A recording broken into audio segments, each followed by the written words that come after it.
반갑습니다. 오늘 아침에 뉴스를 보니까 군사 지역을 넘어가지고 북한군이 어떻게 오다가 저지당했다고 합니다. 그걸 보면서 그리스도인의 생활에서도 마귀가 그렇게 틈을 타고 있습니다. 항상 틈을 주지 않고 마귀 공격을 잘 차단해야겠습니다. 원래 작전에 실패한 군인은 용서할 수 있어도 경계에 실패한 군인은 용서할 수 없는 법입니다. 오늘 설교 주제도 비슷한 내용입니다. 오늘 말씀 보겠습니다. 요한2서입니다. 1장 8절 보겠습니다.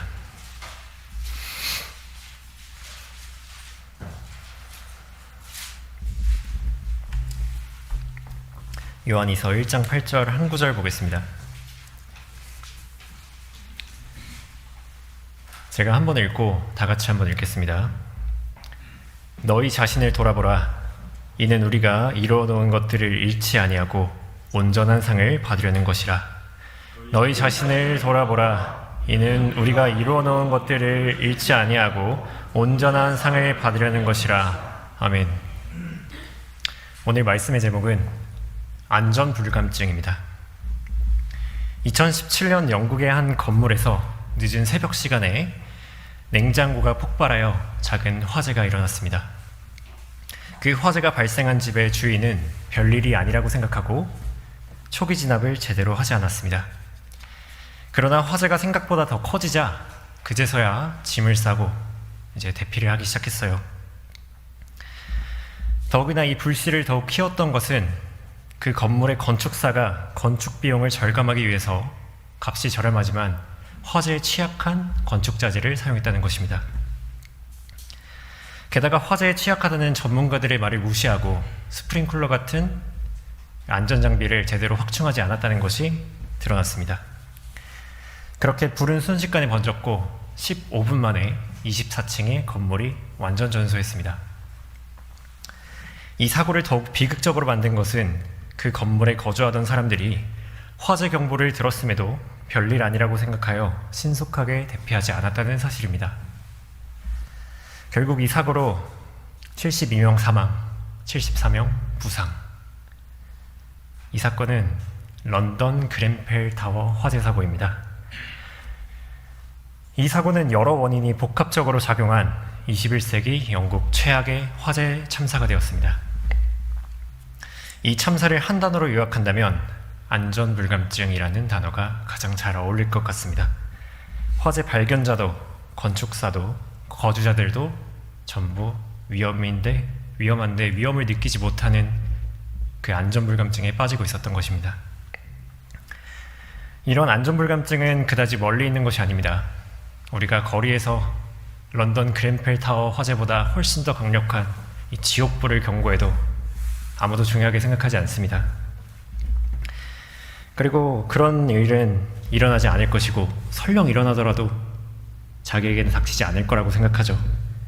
실제로 1997년 미국 조사에 따르면 자신이 죽어서 하늘나라에 갈 거라고 생각하는 사람들이 87% 됐습니다.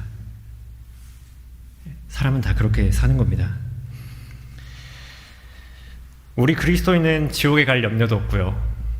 그리고 하나님께서 지켜주시는 걸 믿으니까 그런 화재 참사로 의미 없이 죽는 거를 생각하기는 어렵죠. 하지만 그리스도인들도 주의해야 할 화재가 있습니다. 바로 그리스도의 심판석입니다. 구원받은 사람은 예수 그리스도 위에 자신의 기초를 세우고 상급을 쌓습니다.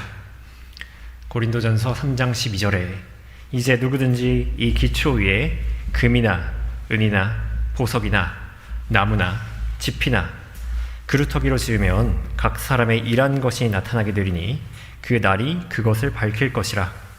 이는 그것이 불로서 드러나고 또 그 불은 각 사람의 일한 것이 어떤 종류인지를 시험할 것이기 때문이라. 만일 어떤 사람의 일한 것이 세운 그대로 있으면 그는 상을 받을 것이요 만일 어떤 사람의 일한 것이 불타버리면 그는 손해를 당하리라. 이 말씀대로 그리스도의 심판석에서 우리의 모든 상을 불로 시험하게 될 텐데, 그때 자신이 하나님의 뜻대로 일했다면 그 상이 그대로 남아있을 것이고, 그렇지 않았다면 모든 상은 불타 없어지고 말 것입니다. 그렇기 때문에 이 불을 주의해야 하는 것입니다. 여기 계신 분들 중에 그리스도의 심판석을 피할 수 있는 분은 한 분도 계시지 않습니다. 마귀는요, 구원받지 못한 사람은 구원을 못 받게 하고요, 그 다음에 구원받은 사람은 이 그리스도의 심판석에서 모든 상을 잃어버리게 합니다. 그렇게 우리는 주변을 잘 돌아보고 마귀의 공격을 대비할 수 있어야 합니다. 하지만 그와 더불어 자신 또한 돌아봐야 합니다. 그렇게 오늘의 본문은 이렇게 말씀하십니다. 너희 자신을 돌아보라. 이는 우리가 이루어놓은 것들을 잃지 아니하고 온전한 상을 받으려는 것이라. 우리의 상을 잃어버리지 않기 위해 자신을 돌아보라고 말씀하고 계십니다. 그 이유는 그 상을 빼앗기는 원인이 반드시 마귀에게만 있기 때문이 아닙니다. 자신 스스로에게도 있습니다. 잘 생각해 보시면 이 천년왕국 때는 마귀가 1000년 동안 결박되어서 민족들을 미혹하지 못합니다. 그러면 이 마귀가 없는 세상을 한번 생각해 보면 아무런 죄가 없을 것 같죠.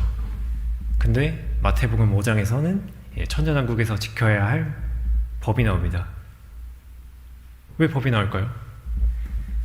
이 사람들은 마귀가 없는 세상에서도 죄를 짓는다는 거예요. 뭐가 죄를 짓냐면요, 우리 육신이 죄를 짓습니다. 우리 눈으로 죄를 짓고 손으로 죄를 짓고 발로 짓습니다.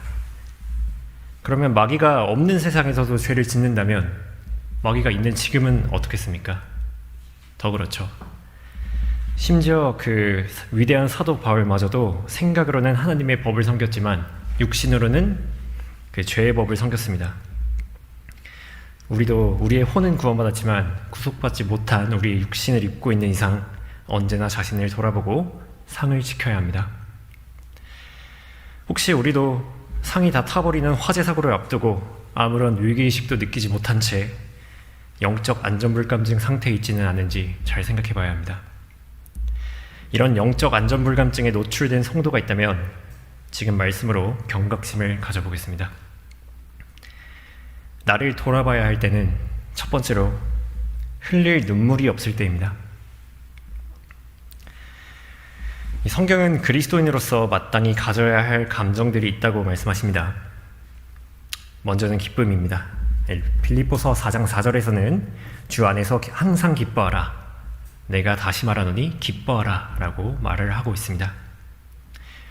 우리는 구원받았을 때의 그 기쁨이 있습니다. 그 주 안에서 누리는 기쁨도 있습니다.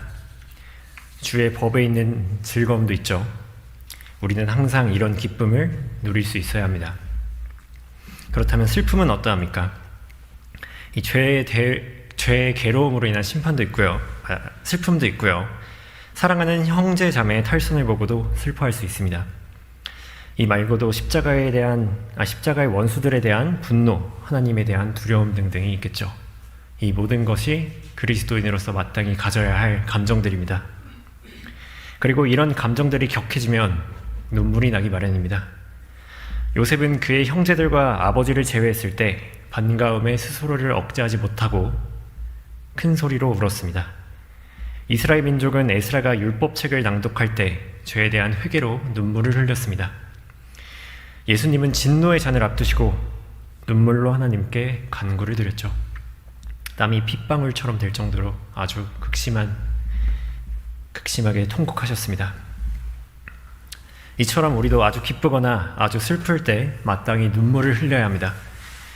이 눈물은 에서가 장자권을 잃고 나서 흘리는 그런 이기적인 눈물이 아닙니다.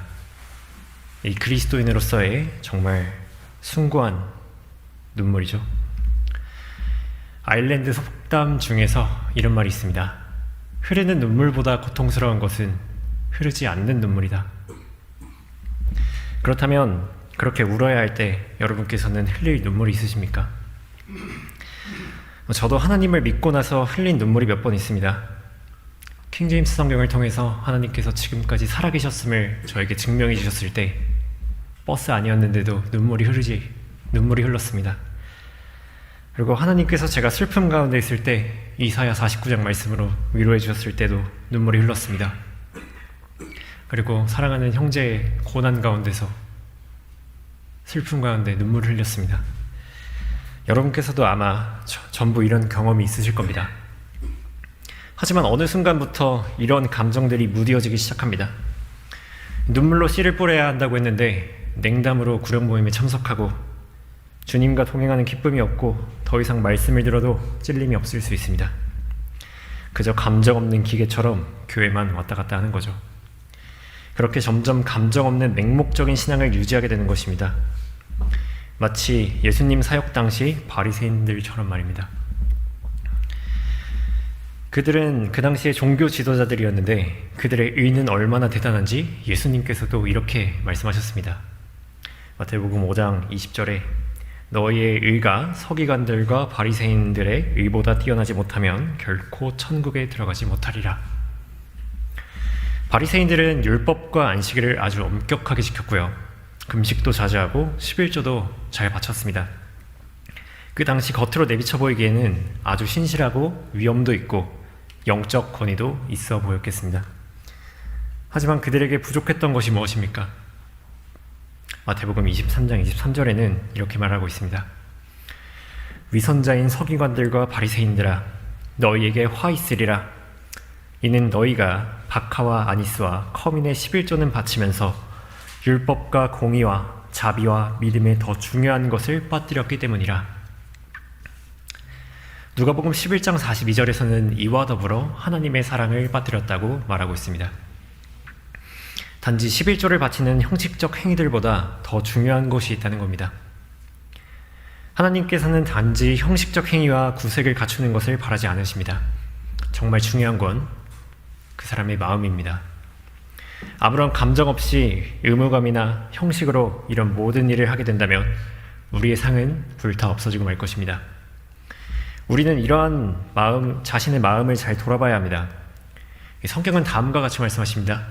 빌립보서 2장 12절에 그러므로 나의 사랑하는 자들아 너희가 항상 복종했던 것처럼 내가 있을 때뿐만 아니라 내가 없는 지금도 더욱더 두려움과 떨림으로 너희 구원을 온전히 이루라.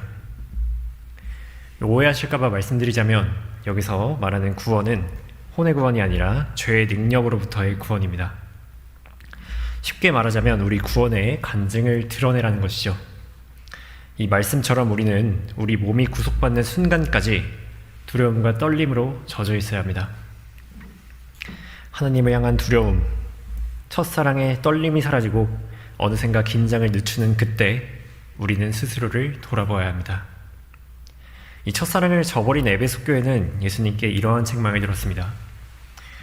그러나 너를 책망할 것이 다소 있나니 이는 내가 너의 첫사랑을 저버린 것 때문이라.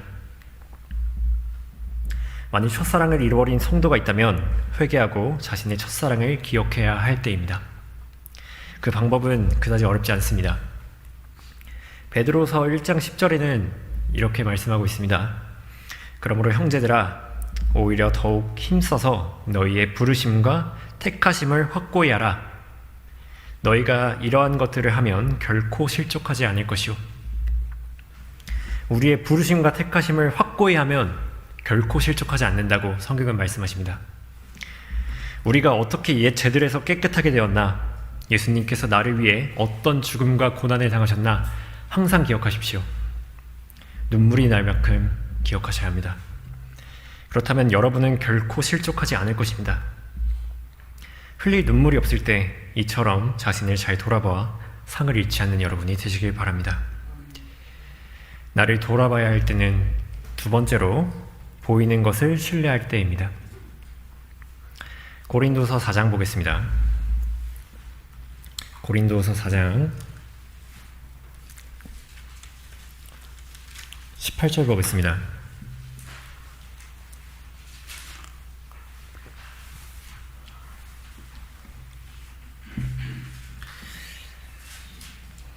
우리가 바라보는 것은 보이는 것들이 아니요 보이지 않는 것들이라. 이는 보이는 것들은 잠깐뿐이지만 보이지 않는 것들은 영원하기 때문이라. 하나님과 동행하는 것의 중요성은 아무리 강조해도 지나치지 않습니다.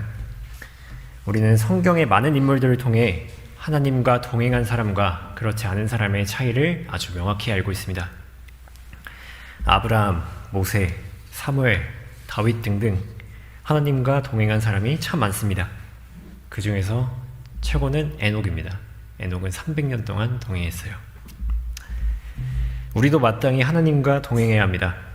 하지만 하나님은 눈에 보이지 않기에 종종 하나님을 잊을 수 있습니다. 사람의 특성상 눈에서 멀어지면 마음에서도 멀어지기 마련입니다. 점차 눈에 보이지 않는 하나님과 마음으로 멀어지고 눈에 보이는 세상을 신뢰하게 될 때 우리는 스스로를 돌아보아야 합니다. 다윗은 믿음의 용사였습니다. 자신보다 훨씬 큰 골리앗을 겨우 돌멩이로 이길 수 있었습니다. 이렇게 할 수 있었던 것은 다윗이 칼과 창이 아닌 하나님의 능력을 신뢰했기 때문입니다. 다윗은 분명 골리앗에게 이렇게 선포했습니다. 사무엘상 17장 47절에 또 이 온 무리는 주께서 칼과 창으로 구원하지 않으심을 알게 되리니 이는 전쟁이 주의 것이므로 그가 너희를 우리 손에 주실 것이기 때문이라 하니. 정말로 대단한 믿음입니다. 다윗은 그 믿음으로 사울의 갑옷과 칼도 차지 않은 채 골리앗을 쓰러뜨렸습니다. 그리고 골리앗이 가진 칼을 빼어 골리앗의 목을 베어 돌아왔습니다. 이 한 사람의 굳건한 믿음으로 이 전투에서 이스라엘은 대승을 거두게 됩니다. 하지만 이런 다윗이 이 승리를 만끽한 후 사울에게 쫓기는 신세가 되었을 때 어떻게 될까요? 그렇게 쫓기다가 도망쳐서 노베 갔을 때 다윗은 제사장인 아히멜렉에게 이렇게 말합니다. 사무엘상 21장 8절에 다윗이 아히멜렉에게 말하기를 여기 당신의 수중에 창이나 칼이 없나이까? 왕의 일이 급하기에 내가 내 칼이나 병기를 가지고 오지 못하였나이다 하더라. 창과 칼로 구원하지 않으시는 하나님은 도대체 어디 있는 것입니까? 그 믿음을 다윗은 지금 잃어버린 거예요. 다윗은 이제 보이는 것을 신뢰하기 시작했는데요. 그때 마침 칼이 있었습니다. 9절에 제사장이 말하기를 내가 엘라 골짜기에서 죽인 필리스티아인 골리앗의 칼이 있느니라. 보라, 그것이 천으로 쌓여 에봇 뒤에 있으니 내가 가지려거든 그것을 가지라. 여기에 그것 외에는 다른 것이 없느니라 하니 다윗이 말하기를 그 같은 것이 없나니 그것을 나에게 주소서 하더라. 이 다윗은 모든 사람들보다 한 뼘이나 큰 사울의 갑옷은 마다 있으면서 사울보다 한 뼘보다 더 큰 골리앗의 칼은 지금 받고 있는 겁니다. 정말 참으로 이상한 일이죠. 성경은 이 원인을 다음과 같이 말씀하십니다. 10절에 다윗이 사울을 두려워하여 그날에 일어나 도망하여 가드왕 아키스에게로 갔는데 이렇게 말씀하십니다. 그러니까 다윗은 사울을 두려워했던 거예요. 그거 하나 때문에 믿음을 잃어버린 것입니다. 다윗은 정말 믿음의 사람이었는데도 칼이 없어 쩔쩔맸지 누가 알았겠습니까? 우리도 과거에는 세상에 가진 것 하나 없어도 하나님 한 분으로 충분했지만 하나님의 능력에 대한 확신은 어디 가고 눈에 보이는 사람을 두려워하게 될 수도 있습니다. 잠언 29장 25절에서는 사람을 두려워하면 덫에 걸리나 주를 신뢰하는 자는 누구나 안전하리라 라고 말씀하셨습니다. 우리는 보이는 사람이 아닌 보이지 않는 하나님을 신뢰해야 하는 것입니다. 이것은 다윗뿐만이 아닌데요. 여로보암에게 왔던 하나님의 사람은 어떠합니까? 이 여로보암이 그 사람을 집으로 초대하려고 하자 하나님의 사람은 이를 거절하며 이렇게 말했습니다. 열왕기상 13장 9절 잠시 함께 보시겠습니다. 열왕기상 13장입니다.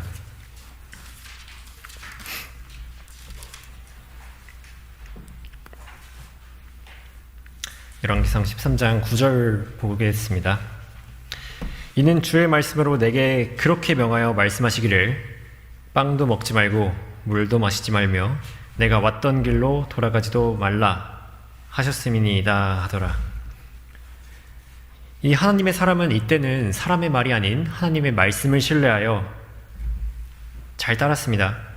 하지만 이때 두 번째 고비가 오고 맙니다. 바로 늙은 선지자가 베델에 있는 자신의 집으로 그 하나님의 사람을 초청한 것이죠. 다시금 하나님의 사람은 거부합니다. 하지만 늙은 선지자는 이렇게 말했는데요. 13장 18절에 그가 하나님의 사람에게 말하기를 나도 당신과 같은 선지자라. 한 천사가 주의 말씀으로 내게 일러 말하기를 그를 내 집으로 데리고 가서 그에게 빵을 먹이고 물을 마시게 하라 하였나이다 하였으나 그가 그에게 거짓말을 한 것이었더라. 이 늙은 선지자는요, 자신도 선지자라며 영적 권위를 내세웁니다. 그리고 하나님의 말씀을 인용하는 척합니다. 아주 종교적으로 다가옵니다. 물론 그 말은 거짓말이었습니다. 그리고 하나님의 사람은 그 늙은 선지자를 따라가게 됩니다. 이 하나님의 말씀이 아니라 하나님의 말씀으로 가장한 사람의 말을 따라가게 된 것입니다. 그리고 그들이 앉았을 때 아주 놀라운 일이 발생하는데요. 바로 거짓말했던 그 늙은 선지자에게 주의 말씀이 임하게 됩니다. 하나님께서 늙은 선지자를 사용하신 거죠. 하나님께서는 종종 선지자를 속이시고요, 거짓말하는 영을 넣으시기도 합니다. 결국 사람의 말을 따랐던 이 하나님의 사람은 그 일로 상은커녕 오히려 울부짖는 사자에게 죽게 되고 맙니다. 이 사람은 이제 종교적으로 다가온 한마디에 방심을 해버리고 만 것입니다. 이 말씀은 우리에게 엄청난 경각심을 심어줍니다. 오늘 하나님께서 이 늙은 선지자를 보내셔서 우리를 시험하시면 어떻겠습니까? 그 사람은요, 아주 신실해 보이고 처음 본 형제를 집에 데려와서 먹일 만큼 아주 인품도 훌륭한 사람입니다. 그리고 선지자라는 영적 권위까지 있어요. 우리는 과연 이 늙은 선지자에게 당할까요? 안 당할까요?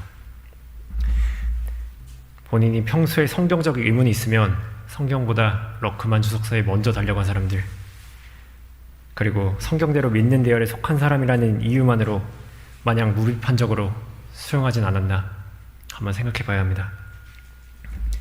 이 하나님의 사람과는 대조되는 경우가 있습니다. 바로 베레아 사람들인데요. 사도행전 17장 11절에서는 베레아 사람들은 데살로니가 사람들보다 더 고상하여서 전심으로 말씀을 받아들이고 그 말들이 그런가 하여 매일 성경을 상고함으로 라고 말하고 있습니다. 이 성경대로 믿는 대열의 선봉인 바울의 권위 있는 말조차도 성경의 권위를 앞설 수 없는 것입니다. 이 무엇이든 성경에 비춰보는 이 방법만이 실족하지 않고 우리를 온전한 상으로 인도하는 길이 될 것입니다. 시편 37편 31절에는 그의 마음에는 그의 하나님의 법이 있으니 그의 걸음에 실족함이 없으리로다, 이렇게 말씀하고 계십니다. 지금 우리의 마음에 하나님의 법이 가득 차 있다면 우리는 실족하지 않고 온전한 상을 받을 것입니다. 우리가 보이는 하나님이 아니라 점차 보이는 것들을 신뢰하게 될 때 우리는 우리 스스로를 돌아보아야 합니다. 말씀을 등불 삼아 항상 마음속에 가지고서 상을 잃지 않는 여러분이 되시기 바랍니다. 나를 돌아봐야 할 때는 세 번째로 형제자매가 실족할 때입니다. 어떤 형제자매가 잘못을 범할 때 우리는 그 잘못에 먼저 집중하기 마련입니다. 그리고는 원래 그럴 조짐이 보였었다든지 평소 행실이 좋지 못했다든지 이렇게 그 잘못을 범한 사람을 비방하는 오류를 범하고 맙니다. 마치 자신은 절대 그러지 않을 것처럼 말입니다. 하지만 성경은 주변 성도가 잘못할 때 다음과 같이 하라고 명령하십니다. 갈라디아서 6장 보시겠습니다.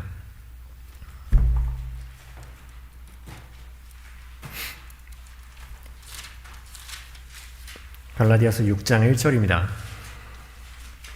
형제들아, 어떤 사람이 무슨 잘못을 범하였으면 영적인 너희는 온유의 영으로 그런 자를 바로잡고 내 자신을 돌아보아 너도 시험을 받지 아니하도록 하라. 먼저는 온유의 영으로 바로잡고요, 자신을 돌아보아 시험을 받지 않도록 해야 합니다. 왜냐하면 우리 또한 그 같은 잘못을 범할 수 있기 때문입니다. 그럼에도 자신은 괜찮을 것이라고, 나만큼은 실족하지 않을 것이라고 생각한다면 우리는 베드로를 기억해야 합니다.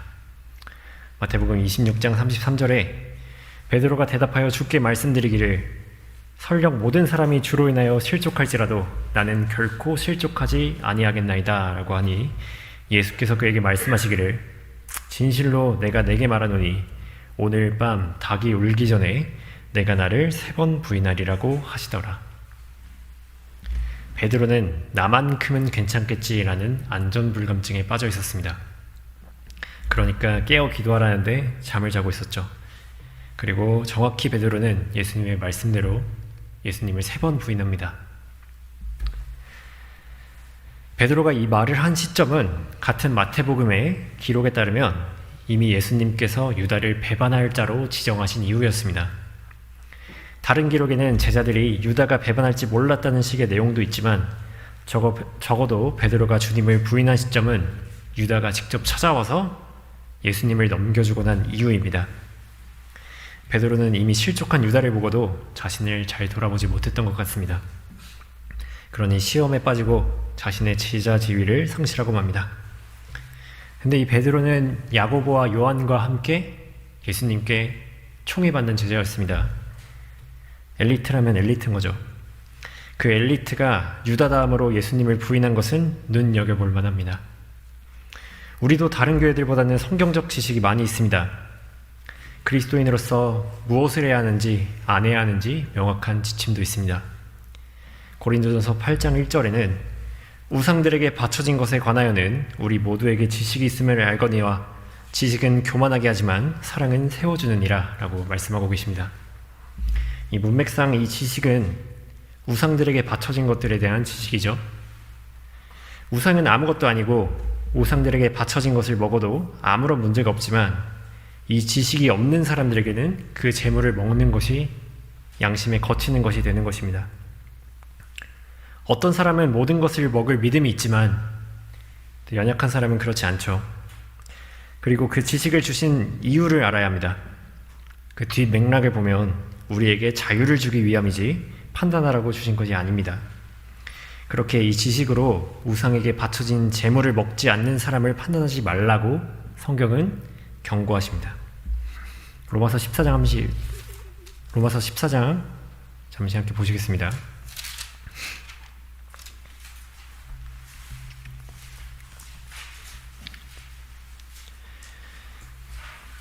로마서 14장 3절부터 보겠습니다. 먹는 자는 먹지 못하는 자를 업신여기지 말고 또 먹지 못하는 자는 먹는 자를 판단하지 말라. 이는 하나님께서 그를 받으셨습니다. 남의 종을 판단하는 너는 누구냐? 그가 서거나 넘어지는 것이 자기 주인에게 있느니라. 실로 그가 서게 되리라. 이는 하나님께서 그를 서게 하실 수 있기 때문이라. 10절에 보시면 그런데 너는 어찌하여 내 형제를 판단하느냐? 어찌하여 내 형제를 업신여기느냐? 우리가 모두 그리스도의 심판석 앞에 서리라. 다른 형제의 연약함을 판단하기는 쉽고 바로잡아주는 것은 어렵습니다. 만약 우리가 실수해서 하나님께서 이미 받으신 형제를 업신여기고 잘못되게 판단한다면 우리는 그리스도의 심판석에서 우리의 상을 모두 잃고 말 것입니다. 13절에 보시면 그런즉 우리가 더 이상 서로를 판단하지 말고 도리어 형제들 앞에 거치는 것이나 방해물을 놓지 아니하였는지 판단해야 하리라. 우리는 먼저 내가 형제들에게 거치는 것이나 방해물을 놓지 않았는지 스스로를 돌아보아야 합니다. 그 형제를 위해서도 하나님께서 예수님께서 죽으신 겁니다. 이렇게 연약한 지체들을 서로 돌아보고 온유한 영으로 바로잡아줄 수 있어야 합니다. 그리고 이 모든 감정의 바탕에는 사랑이 있어야 합니다. 이 사랑이 없으면 그 어떤 행위도 무익한 것이 된다고 성경은 고린도전서 13장에서 말씀하시죠. 천사들의 방언들로 말한다 해도 모든 신비와 지식을 알고 또 산을 옮길 만한 모든 믿음이 있다 해도 내가 내 모든 소유를 주어 가난한 사람을 먹이고 내 몸을 불살하게 내어준다 해도 사랑이 없으면 아무것도 아닙니다.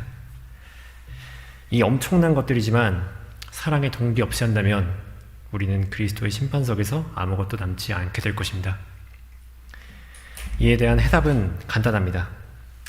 사랑하면 됩니다. 요한일서 2장 10절에서는 이렇게 말씀하고 있습니다. 자기 형제를 사랑하는 자는 빛 가운데 거하며 자기 안에 실족할 계기가 없으나, 자기 형제를 사랑하는 사람은 실족하지 않고 자신의 상을 온전히 지킬 것입니다. 우리 모두 형제자매를 사랑으로 섬겨 하나님의 교회를 세우는 여러분이 되시길 바랍니다. 결론입니다. 2002년 오클라호마 대학의 동물학자 빅터 허치스는 재밌는 연구 결과를 발표합니다. 이 개구리를 처음부터 따뜻한 물에 집어넣으면 개구리는 뛰쳐나옵니다. 하지만 미지근한 물에 넣고 분당 1.1도 이하로 아주 서서히 가열하면 뛰쳐나오지 않고 푹 익는 경우가 생긴다는 것이죠. 이 미지근한 라오디키아 시대에 푹 젖어있는 사람은 다가오는 그리스도의 심판석의 열기를 느끼지 못하고 있을지 모릅니다. 이 영적 해이와 방심과 타성은 아주 천천히 알아채지 못하게 스며들기 마련입니다. 어쩌면 우리도 개구리처럼 그 위험을 느끼지 못하고 있는 것은 아닐지 자신을 잘 돌아봐야 합니다. 오늘 우리는 우리 스스로를 돌아보아야 할 경우 세 가지를 살펴보았습니다. 흘릴 눈물이 없고 점차 보이는 것을 신뢰하고 내 옆에 형제자매가 실족할 때 우리는 자신을 돌아보아야 합니다. 하지만 이뿐만이겠습니까? 정말 세세하게 다 따지고 들어가 보면 오늘 말한 세 가지 말고도 엄청 많을 겁니다. 이거 하면 상 잃어버리고 저거 안 하면 상 잃어버리고 주의할 것이 너무 많죠. 하지만 우리가 만일 상을 잃지 말아야 한다는 이런 식으로 신앙생활을 한다면 우리는 율법적 종교인이 되고 맙니다. 이를 비유해보자면 정말 학문에 항의 없이 시험만 잘 보게 공부하는 학생과 별 다르지 않습니다. 지켜야 하는 계명의 진정한 의미도 모른 채 그저 규칙이니까 엄격하게 지키고 왜 지켜야 되는지는 정작 모르는 그런 상황이 되고 만다는 것이죠. 하나님은 우리에게 그런 행위를 바라신 게 아닙니다. 이거 하고 저거 하지 말고 이런 것보다 더 확실하게 상을 지킬 수 있는 방법이 있습니다. 바로 성령 안에서 행하시면 됩니다. 로마서 8장 1절에서는 그러므로 이제 그리스도 예수 안에 있는 자들에게는 결코 정죄함이 없나니 그들은 육신을 따라 행하지 아니하고 성령을 따라 행하느니라. 그렇게 하면 결코 정죄함이 없을 것이며 육신을 따라 살지 않게 될 것입니다. 그것이 우리를 돌아보고 우리 상을 온전히 지키는 방법입니다. 우리가 돌아볼 것은 앞선 세 가지보다도 내가 지금 성령으로 충만한가? 그것을 항상 돌아보셔야 합니다. 이 성령의 열매는 갈라디아서 5장에서 9가지로 나타나고 있죠. 그 열매들을 보면서 내가 이 열매들을 지금 맺고 있나? 아니면 하나라도 부족한 것이 있는가? 잘 돌아보고 살펴보아야 합니다. 그것이 결론적인 우리가 스스로를 돌아보는 방법입니다. 더 이상 영적 안전불감증에 빠지지 말고 자나깨나 불조심하듯이 우리도 언제나 스스로를 돌아보아 그리스도의 심판석에서 온전한 상급을 받는 여러분이 되시기 바랍니다.